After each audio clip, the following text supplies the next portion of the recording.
Hey, what's going on, everyone? This is Mitch. Good Saturday evening to you all. I hope you guys have had a great weekend out there so far and enjoying your evening, enjoying your night out there. I got you a big video tonight. I'm sorry I'm coming at you a little bit later than I normally do. And by the time this video drops, it'll probably be closer to 8:30. But I wanted to bring this video to you guys. There's a lot to talk about. We're going to break this up in multiple sections here. And of course, I'll have the timestamps ready by the time about 5 minutes after the video drops. So definitely take advantage of that because not everybody is concerned about certain things I'm going to talk about in this video. But we're going to break it up, try to figure this out, talk about the advisories, the alerts, what we're seeing out there. We're going to talk about the severe weather, get a little bit more detailed as we've kind of dropped off the last couple videos. But we are in range of the long-range NAM here, so we can take a look at some parameters. Going to talk on the blizzard, potential major, well, it is going to be a major winter storm for the areas of the northern plains, talking feet of snow.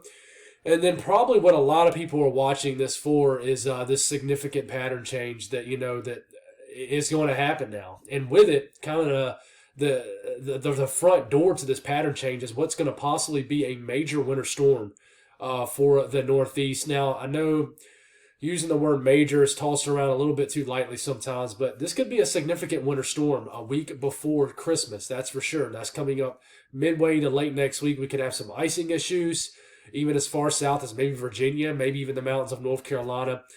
And then we'll just talk right at the end, right at the tail end, talk about how the Climate Prediction Center is pointing to below average temperatures, guys, for the foreseeable future, all the way through Christmas. So we're going to talk about a lot of things here. Guys, I'm still under the weather. I'm not even going to lie to you. Whatever I got has some longevity to it and is definitely, today's definitely been my worst day. Not going to lie. It kicked my butt today. Did not accomplish near as much as what I wanted to. So y'all bear with me. We're going to make our way through this. If y'all notice my energy's kind of low, that's the reason why. But I'm a warrior with this, and I'm going to keep on going. I don't like taking breaks. I just don't. But sometimes you got to. But I'm feeling well enough to drop this video with guys, and there's a lot going on. So I definitely want to do my part here. So if you guys have not subscribed, certainly consider doing that. Like the video if you like it. Hit me up on Twitter, Facebook. Great ways to follow along when the weather gets really active, which it will next week. And if you guys got anything that I can pray about, pray over, please put it in the comments below so I can pray over it so others can too. If you ever consider joining the channel, I always throw that out there about once a week. I got 17, 18, 19 incredible members that support me, and I don't even get back to them. And they just support what I do, and it goes a long way. It's just something to give to the channel about once a month, and even if it's $5, if it's $50, it helps so much, guys. So I really appreciate people who do that. It goes a long way, but I really just appreciate people who tune in. So watches, warnings, advisories. We got winter weather advisories that have been expanded, kind of like what we thought here into the Northeast, even a couple counties in Pennsylvania, West Virginia, Maryland. A dense fog advisory is still ongoing. The fog has not let up in certain areas today. And then you got a winter storm watches, which will probably get upgraded to warnings tomorrow. Maybe some blizzard warnings. We'll certainly have to see. But this is going to be a huge winter storm up here. As I hope you guys are prepared. But you guys know all about big winter storms up here.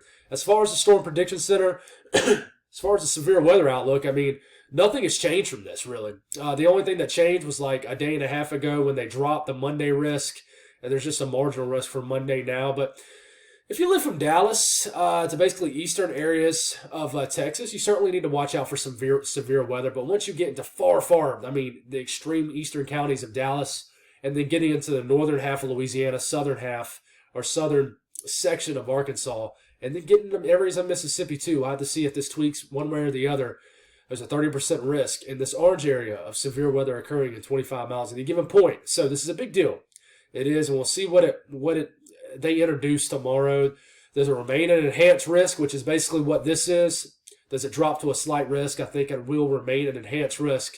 There's going to be a lot of moisture down here, but the northerly extent, what we call moisture return, as far as how north the moisture gets, that's a big question. Day 5 still up for this section right here, deep along the Gulf Coast. There's going to be severe weather possible into the overnight hours Tuesday into Monday morning, into Monday afternoon. There certainly will be continued severe weather in this 15% risk area. 15% risk to see severe weather within 25 miles in a given location. I've seen a lot of comments in the YouTube comments, obviously, that talking about their concern. Guys, don't freak out. Just be aware. That's what we always preach. And, today is the 1-year anniversary of the nasty severe weather outbreak that happened in Arkansas, areas of Kentucky, and surrounding states. and I believe 52 or either 57 people died. It was an awful event. Most of it happened after the sun went down. In fact, at this time a year ago, we were having some nasty, terrible, life-ending weather. It was awful. So let's hope that this does not materialize anything remotely close to what happened a year ago. So we're all hoping and praying for that for sure. So we'll talk a little bit more on that here in a second. We'll talk about the dynamics, but let's break down the blizzard. So we'll look at the GFS going forward here. Here comes the low pressure. It's a pretty strong surface low riding this upper trough. Heavy snow flying, as far west as eastern Colorado. Heavy snow in Nebraska. This is as of Tuesday morning. One half of the state of South Dakota is in rain. The other half is in snow. But this continues, maybe even strengthens a little bit more as it rides the central to upper plains. This is when it really starts to produce some heavy snow, potential blizzard conditions for western areas of Nebraska, the western half of Nebraska, and I would say 75% of South Dakota and 100% of North Dakota. And then there's a lot of snow moving into northern half of Minnesota, and this continues. And it'll be snowing also in the UP and Michigan. And this low pressure just spins around, weakens, and then as it weakens, the precipitation lessens. But this is going to be a significant event, guys. It really is. So as far as snowfall accumulations, the blend of all models for the Dakotas, widespread 12 to as much as maybe even 20 inches of snow possible in areas is definitely possible. And, you guys know this is coming in the Dakotas. Please beware. The only area that might not see near as much snow as everybody else in the Dakotas is southeast South Dakota. We'll watch for that for sure. We look at the upper Midwest, which is the rest of the area. As far as Minnesota, snowfall amounts have dropped a little bit, but with the enhancement of Lake Superior up here in northeast Minnesota, there's going to be widespread over-foot snowfall totals. So this is also what already has fell. So I don't know if you're going to get a foot of snow off what this storm is doing, but you obviously have already seen snow today. It might still be snowing up there. I hadn't even bothered to look at the radar, but this could potentially bring a substantial snow event also for the UP of Michigan and the entire northern half of Michigan. And basically the northern two-thirds of Wisconsin. Guys, I do apologize for coughing. It's something I can't stand doing in these videos, and I know that's got to be loud in the microphone, but like I said, I'm muscling through this video. It's not easy, but we're getting our way through it, that's for sure. Winds from the European. I haven't showed this over the last few days, but listen, they're going to be already spiking getting into Monday, and they really pick up. Really, the epicenter of the storm, the strongest portion of the storm is what I'm trying to say, is right here. So this is for Tuesday evening. You go and look at the winds from the European. They go all the way to Tuesday evening right here. Look at these winds. You look at this, 40 to 50 miles per hour, guys, wind gust. And then you look at this too. And this is snow falling in Nebraska. So heavy snow, wet snow falling in Nebraska with 40 to 50 mile per hour wind gust. So, and very gusty in the Dakotas also. So this is a big deal. Very gusty also in Iowa and Minnesota. So this is going to have a blizzard component to it. And I would not be surprised if there's blizzard warnings issued. And probably, I would say, western areas of South Dakota and even Nebraska. It's going to be a crazy event for sure. Definitely going to kickstart winter, and with cold air filtering in behind it. Let's talk about the severe weather for a minute. The 12 km NAMs in range, it's still not a great model to look at because it really doesn't give us a good idea what the storm mode is going to be. But as we're getting into Tuesday around midday, you see these scattered showers in Arkansas, Louisiana, eastern Texas. But as we're getting into the evening hours, this develops almost into a broken line of intense storms. If the 12 km NAM is correct, hopefully this will just be a line of storms as opposed to semi-discrete or discrete supercells. But of course, it's the 12 km NAM.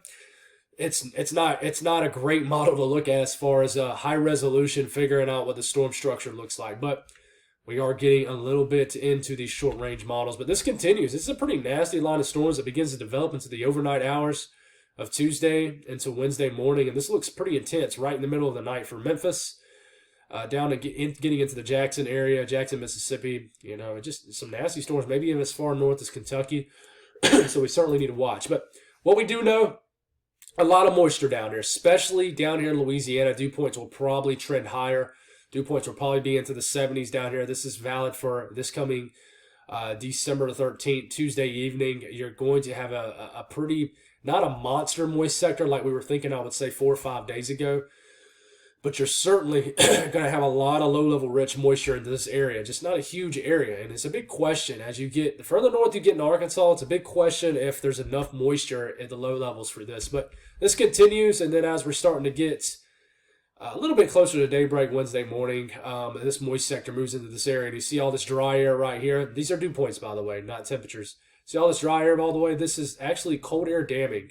So this will actually help save the southeast for any severe weather, certainly looking likely at this point. As far as temperatures, and what we're looking at here is the thermodynamics. You're not going to have super warm temperatures, but typically with wintertime setups, fall time setups, you normally don't have temperatures in the 80s or 90s. So temperatures in widespread in the 70s, 60s for this severe weather event. Now, one thing we'll look at here is Cape. How does the Cape respond to the spike and that low-level moisture? Well, at the mixed levels here, you have an area you need to watch deep down in Louisiana. But you also watch these areas too. You got Cape levels reaching, anywhere from 500 to 800, 900 joules per kilogram. Not a lot of fuel for these storms, but down here, there's a lot of fuel. You got Cape values reaching 1,000 to 1,500 joules per kilogram. But what you're lacking down here, guys, is probably those low-level winds that you need. But they're still supportive. Very supportive. You got 30 to probably 40 knot low-level jet, but certainly not as intense. If we had more Cape into Arkansas, this would certainly be a much more dangerous event for more of Arkansas, but it still could be. I'm not trying to downplay the event. It's what we need to watch. It's the low-level jet. This aids to the spin in the atmosphere and just the wind pattern aloft that becomes favorable for these severe storms. So tomorrow, guys, if you live in the South, I promise you it'll be a big video because we'll be in the range of these short-range models. And tomorrow evening's video, really, stay tuned, will be a huge video for the severe weather event.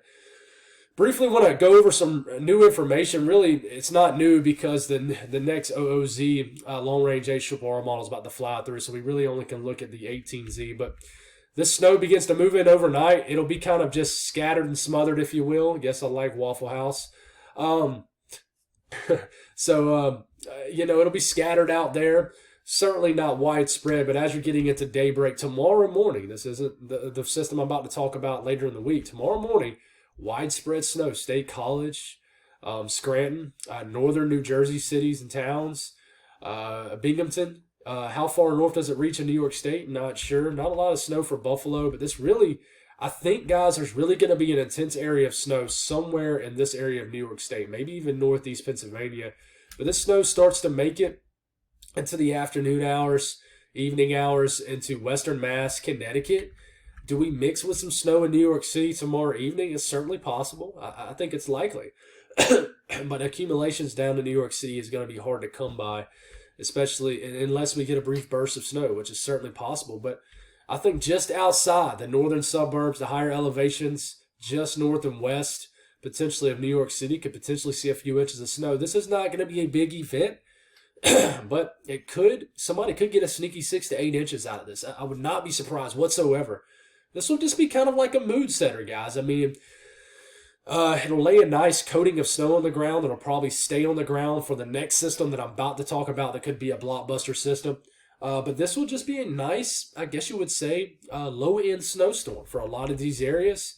And unfortunately, unless you're not a snow fan in Boston, this doesn't quite make it to Boston, but I wouldn't be surprised if snow could fall. But as this pulls away, tomorrow night into Monday morning, it could end as a brief period of maybe heavy snow for New York City, Long Island. So I guess what I'm saying is you might go to bed if you live on Long Island, New York City, places like that, to it raining, and then you might wake up with a coating of snow on the ground. It's certainly possible. It's just something we need to watch out for sure. As far as snow totals for this event, you see this little pocket right here, the 6 to 8 inches of snow is possible. The blend of all models. So, like I said, but in general, not a huge widespread snow event. Just in general, anywhere from 3 to as much as 6 inches of snow. But this has certainly trended much higher over the last, I would say, 24 to 36 hours. So let's get a deep breath here. And let's talk about this big event that I would say a large percentage of people probably tuned in for with this video. This is a big event coming midway to the latter part of next work week. As what's left over, the energy from the blockbuster blizzard, severe weather event begins to move in, a low pressure secondary low tries to form down here and become basically the dominant piece of energy, the dominant low pressure. This will bring a very cold rain to areas of Georgia, the Carolinas. It will be absolutely raw potentially Wednesday until Thursday, maybe even Friday. But it's cold enough up here to where some sleet and ice begins to fall. Now stick with me. What you're about to see on the Euro is going to blow the GFS out the water. The GFS has came back around from, slinging the low pressure way out to the Atlantic. It's now riding the coastline again. Rides a little bit further inland, so it'll bring areas like the Delmarva area, Washington, D.C., most likely heavy cold rain. But as we're getting into, Friday morning, Thursday night and Friday morning, the GFS wants to throw a quick hitting heavy snow event for New York City, most of New Jersey, areas of Long Island, and then a small section of southern New England, and then it heads on out. That's it. And then maybe some leftover energy flies through like a clipper system almost and brings some additional snow into the northeast. And then after that, it's anybody's guess. You go after that, you see this piece of energy fly through that almost delivers something for areas pretty far south. And GFS has been pretty wild past 180 hours. And I think that's an understatement. Now feast your eyes on this, the European. As we're going forward here, one thing I want to mention is the European, as we're getting into Thursday morning of December the 15th, much more aggressive with the ice here. It has ice all the way down the eastern spine of the North Carolina mountains.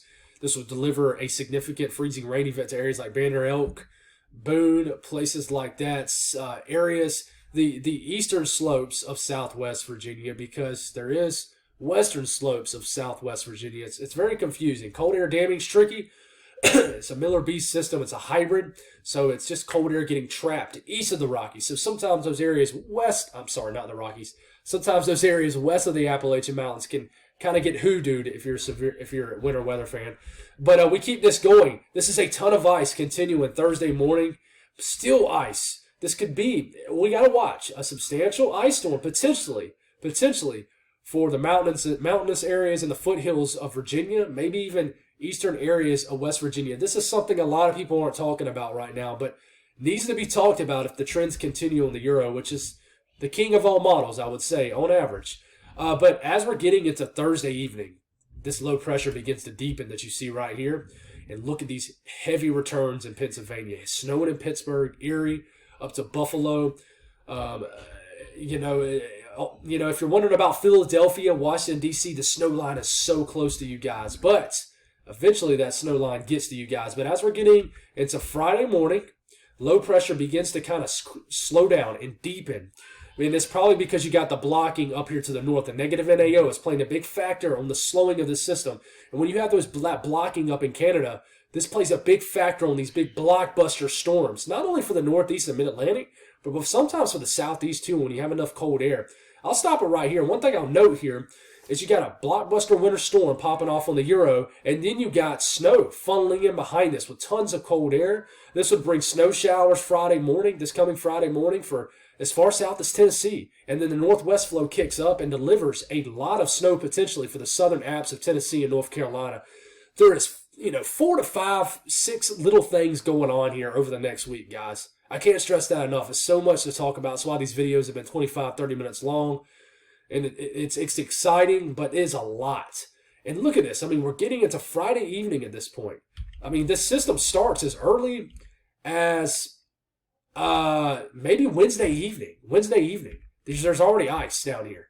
And then we're going all the way into Friday evening, right? And look at this. It's still snowing. It's snowing like crazy in southern New England. The snow column is crashing. Rain's turning into snow for Boston. Same thing with New York City. And we keep this going. And then it ends for everybody with snow. It's a very impressive system. And what happens after that is anybody's guess. There's been a lot of energy flying around. And I think a cold dome of air settles in. And then what happens after that is anybody's guess. But I can tell you, guys, Look at this. This is the snow that falls tomorrow into Monday morning. But watch, feast your eyes on what you're about to see here. Going through here in time, look at this. Look how the snowfall totals go up. This is the European. So we go all the way through the weekend.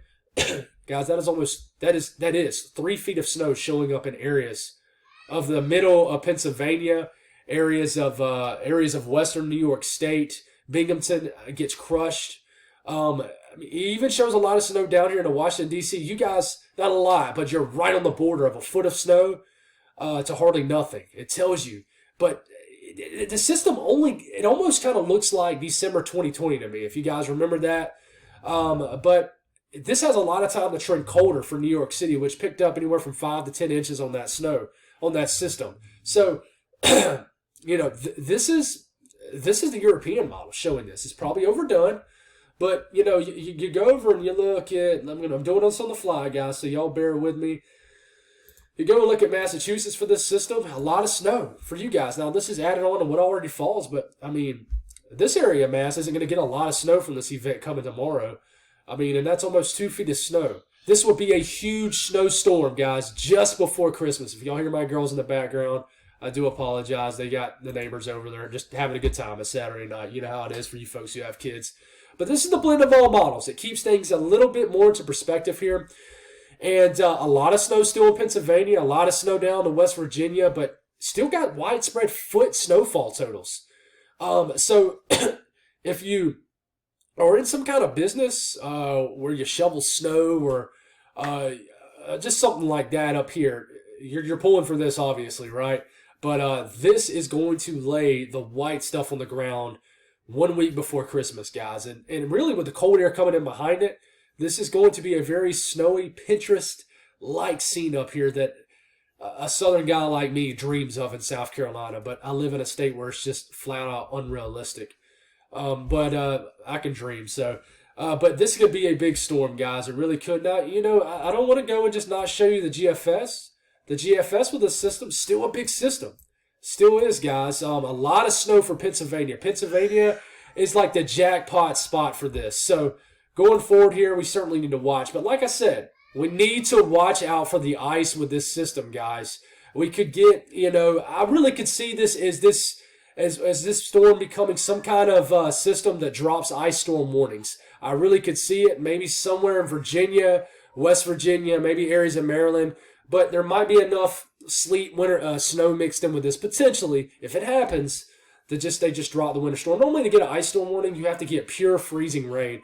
But look, this is the blend of all models. You got a trace of ice. I'm going to have to wrap this up fast. My girls are just going crazy in there. You got a trace of ice showing up as far south as North Carolina. It's just something we got to watch. And keep in mind, cold air damming events, CAD for short, trend stronger in the short term, meaning they trend colder. But this is an icy look. I know you're looking at this and you're saying, well, this doesn't look that impressive. But this far out, it is impressive. You see these areas in the pink? That's potentially over a 1/4 inch of ice, and that's when you start to have issues. Last thing we'll round this video off with, and I'll be done with you guys, and I'm going to get some rest. The 6 to 10 day temperature outlook, guys, runs the 16th to the 20th. Look at this. If you're a winter weather fan like me, a cold weather fan, you'll love this look. It's very rare to see the entire lower 48 just about predicting below average temperatures. But, even my home state in South Carolina, got to show my folks love here in the Southeast where I started. There is a solid chance for below average temperatures behind this storm system next week. And then we go to the 8 to 14 day range, guys. And lo and behold here, all the way up to Christmas Eve, the 24th, below average temperatures most likely still going to occur. So we'll start to slowly shift as we get into next week on past this storm system this coming week. But this is going to garner all the attention coming up. So that's all I got, guys. Thank y'all for bearing with me. My nose is closing up as I use these final words. My girls are screaming in there. But God bless all y'all. Love you folks. Appreciate y'all accepting me for what I am. And hope you guys have a great night and a great rest of your weekend. I'll be with you guys in the morning.